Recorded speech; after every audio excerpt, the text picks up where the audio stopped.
This chutney is spicy, tangy, slightly sweet and perfect spread for Bombay sandwich.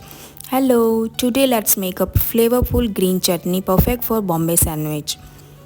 Into a blender, add fresh coriander leaves, ginger, green chili, garlic, sugar, cumin seed, salt, roasted chana dal and most important bread slice for street style chutney and squeeze for fresh lemon juice. Now add a little water and blend everything into a smooth and creamy chutney.